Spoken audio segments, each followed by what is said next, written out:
Guys, welcome back to my channel. In today's video we have a special guest that is coming to tell us how we are going to compose our CV and cover letter for us to be able to land a care job as an overseas applicant here in UK. A lot of you already know her, for those that are already in my Telegram group and those that have benefited from what she has to tell us. Okay guys, a lot of people have actually secured interview and COS just from what she was able to deliver to them, and today I decided to bring her to my channel so that a lot of my subscribers and viewers out there can be able to get one or two things from what she has to say. Before we continue, Lady Vicky, please can you introduce yourself to my audience?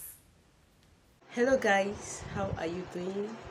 My name is Victoria Israel, and thank you, Chinny, for bringing me to your channel today. I'm highly honored, to be in your channel. So thank you for the opportunity. Thank you so much, Vicky, for honoring my invitation and making out time to educate my viewers out there. I do appreciate. I hope by now your writing materials are ready, because Vicky is going to dish out how you are going to structure a good UK CV that can land you visa sponsorship jobs. And lest I forget, please do like this video for us, share it to everyone so that many people can get to see it and benefit from it. And if you have ever benefited from Vicky services, don't hesitate to leave a comment in the comment section and say well done, Vicky. With that, let's go straight into today's video. So guys, I'm here today to talk to you on how you can be able to draft or create a good UK standard CV, okay? Healthcare CV in particular, one that will be able to help you get an interview invite, yes, and at the end of it be able to offer you a healthcare job. Okay, so it could be in the care home or it could be in the NHS sector. So once you follow these steps and methods that I'll be talking about, you'll be able to land your dream healthcare job. All right, so we start taking much of your time. We are going to get into this video, but before we do that, I want you to give this video a thumbs up.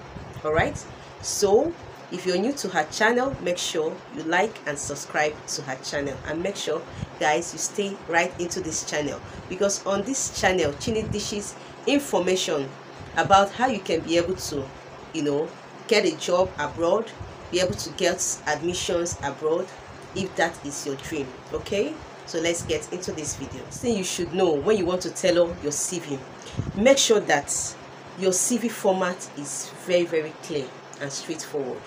You want to use a writing style that the potential employer or the HR manager will be able to go through without having any doubts about your personality.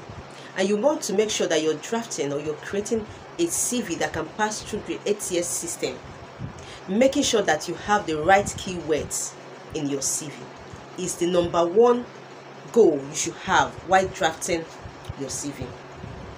So when you want to draft your CV, the first thing that you should have on your CV is your personal information section.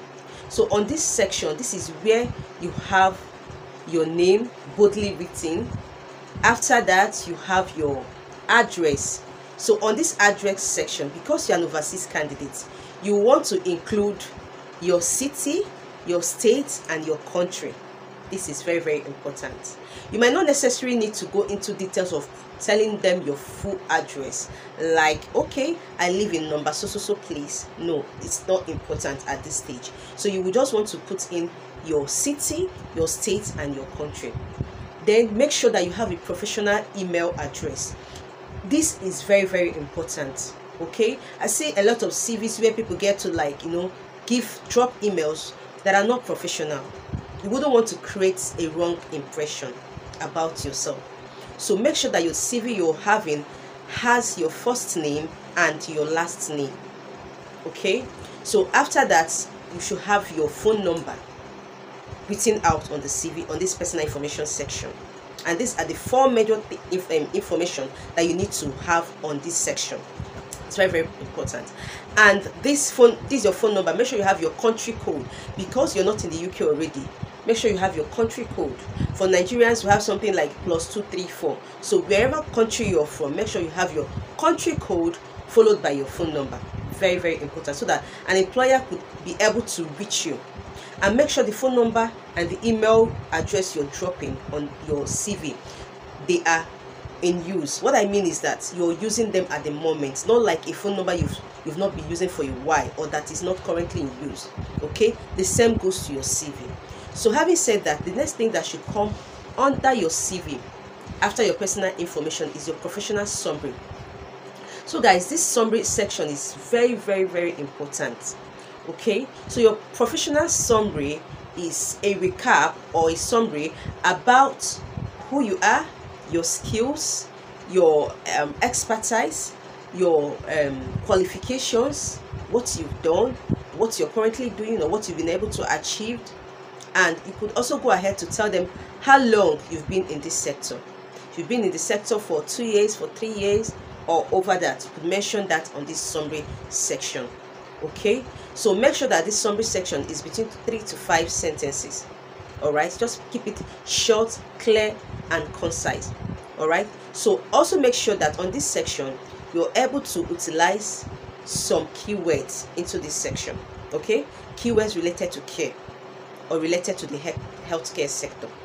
So after this summary section, professional summary section, the next information or the next section that should follow suit is your professional work experience. Yes, this particular section is very, very important, guys. Yeah, I know the having to tailor your UK standard CV, almost all the sections are very important, but then this professional experience section is very, very important. When listing your work experience, make sure that you start with your most relevant job experience.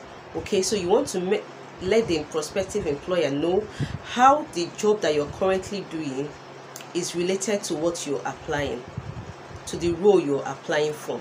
So if you've had, or if you're currently in care sector, or if you're a healthcare assistant, or you're a care assistant, a support worker, you want to let them know through this job experience section what you've done. So first of all, here you're going to let them know your current job role, the name of the company or organization that you're working for or working with. Now the start date. So I usually tell people include the start month. Yeah, it's very important. Tell them the start month, when you started this job, the year, the month. Then if this job is currently ongoing, indicate it. So if you've stopped this job, also tell them the end month and the end year. So after that, you have to go into describing your roles and your responsibilities. You want to tell them about your duties, what you want, what you've done, or what you're doing, how you did it. Okay, so and make sure on this section you're able to use the right keywords. Make sure you start with action verbs. Okay, so you want to start with words like assist, communicate, analyze, and so on. Okay, so this is very, very important. Go straight to the point. Okay, so after this section, you want to talk about your education. Yes, I know some persons, they don't have a background in health. That doesn't mean you can't get a care assistant job in the UK. So if you're science inclined, if you did your BSc in science related courses, or you did HND, OND, that doesn't mean you can't get this healthcare job. So everything has to center on if you're able to present yourself well for the prospective employer to have a belief, not to have a doubt in you. So on this education sector, you want to tell them the degree you have, the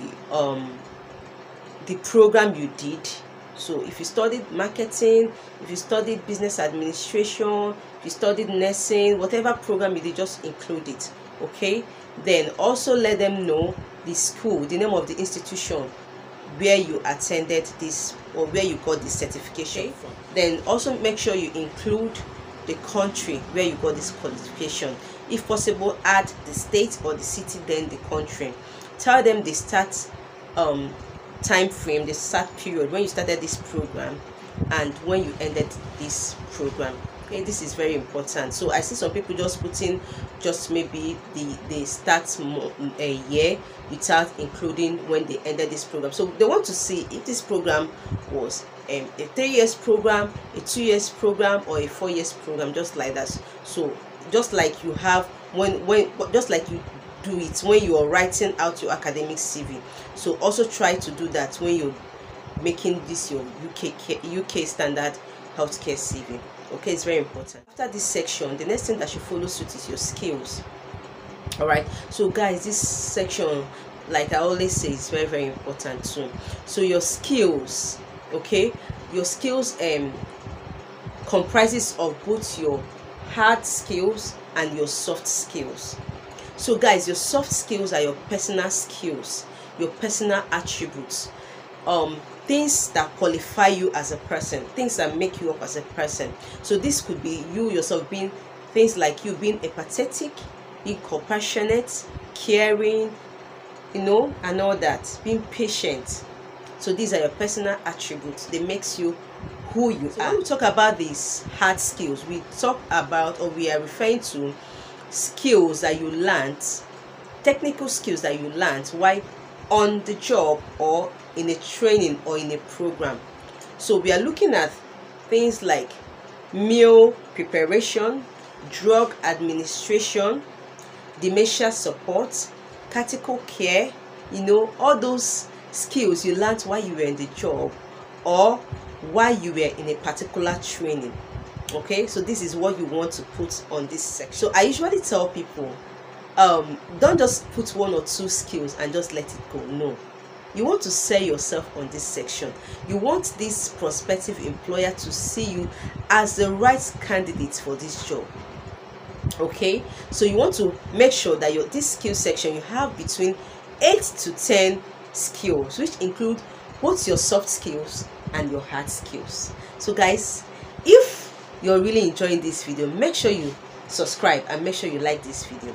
So after this section, the next thing that should follow suit after we've talked about your professional summary, your professional experience, your education, your skills. Now the next section is your certifications.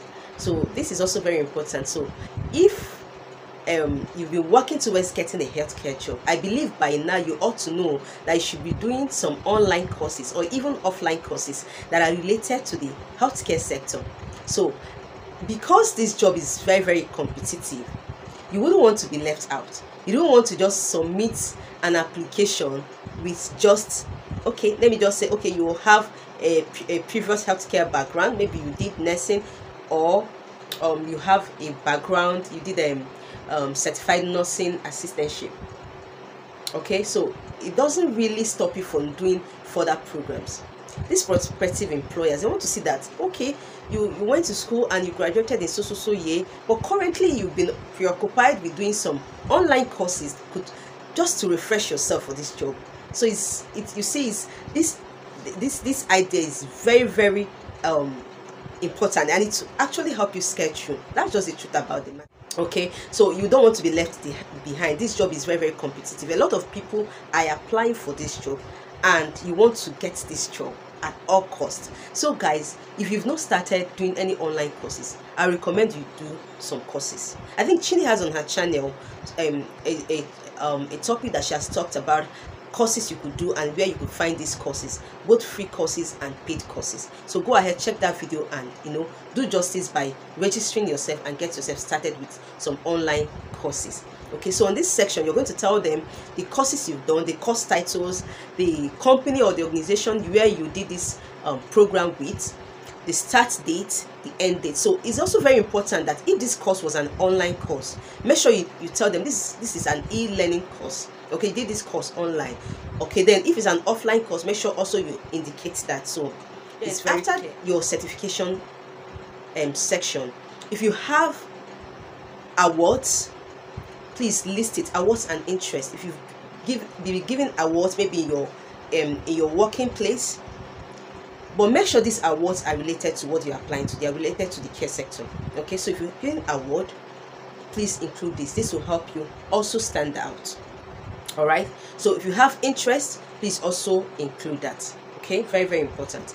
Then also, if you've had any community involvement, okay, let's say you joined an organization. It could be an NGO that went for an outreach where they did sensitization about health, you know, did health talks, or visited a community, you know, but this program was geared towards impacting the people in that community. As long as it is related to care, please do well to package that section well and dish it out. Let them know this is actually what you did, which company you went with that did that program, the duration of that program, the time frame. Just make sure you indicate. You can also go ahead to just list 1 or 2 points of what you people did, what you achieved with that program. This is very, very important. And after this section, go ahead and also mention, okay, after this section, the next section that should follow suit, it's additional information section. So I encourage people, I tell people, please make this section available in your CV. It doesn't cost you anything. You want to go ahead in this section to let your prospective employers know all the documents that you've gathered for this job, that you have ready at hand for this job. So if you've gotten your English language test, okay, that is your IELTS. If you have your UKVI general, okay, if you have your results, you could indicate that on this section. Tell them your score. Then if you've gotten your COVID vaccination, list it. Is very important. If you've gotten your tuberculosis, list it. If you have a valid passport, international passport, tell them in this section that you have your passport ready.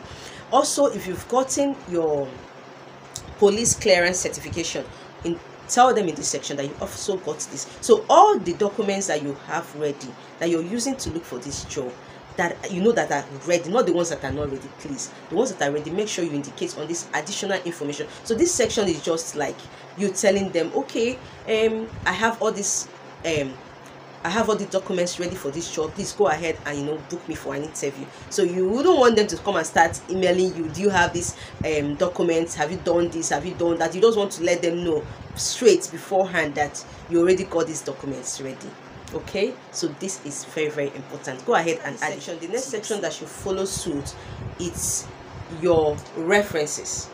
Okay, so this section is also very important. Yeah, I see a lot of people listing their references, you know, listing the names, the address, their portfolio and all that. It's not important. Just tell them that your references will be made available upon request. Okay, so what you don't want them to just go ahead and start, you know, chatting or emailing your references without you knowing. So sometimes our references, most of them, they don't even get to check their mail. So you want to be able to communicate with them and tell them, okay, my prospective employer is about emailing you to talk about me. So make sure you do check your mails. Make sure you be able to respond. A prospective applicant, make sure you be able to communicate to your referees. Okay, so with this, guys, we've come to the end of today's video. I hope you love this video and I hope you've learned something beautiful with this video. So guys, I do review CVs, okay? So but make sure before you come to me for CV reviews, you've watched this video to the very end and you're able to draft a good CV. So when you come to me, I will just make a review, and even if there are areas you didn't get well, it could just be few, okay? So we just do a little touch to that and then you're good to go. So guys, I want to say thank you for having me, and I want to say thank you to Chinny for having me on your channel today. I'm very, very grateful. Okay, so guys, do not forget to like and subscribe to her channel, and do not forget to always come by to watch her upcoming videos. Okay, so I still remain your person, Victoria Israel. Thank you. At this point, I'm running short of words. Such a wonderful presentation. Thank you so much, Vicky, for all the value you gave out in today's video. It's going to go a long way to help 1 or 2 persons that have been finding how to create a good CV and cover letter for this care job as an overseas applicant here in UK is going to go a long way and help them, okay? And a lot of people are going to start giving testimonies just from watching this video and amending their CV, okay? Guys, Vicky is also a YouTuber, so you can as well check her out on her channel, Talks with Vicky, and also show her love. Once you go there, tell her that you are coming from Chinny-official, okay? We do just to show her how much we appreciate all that she has done for us today. So guys, we are going to end this video here. Vicky, thank you so much. We do appreciate and hope to see you next time on my channel. Until then guys, see you in my next video. Bye bye.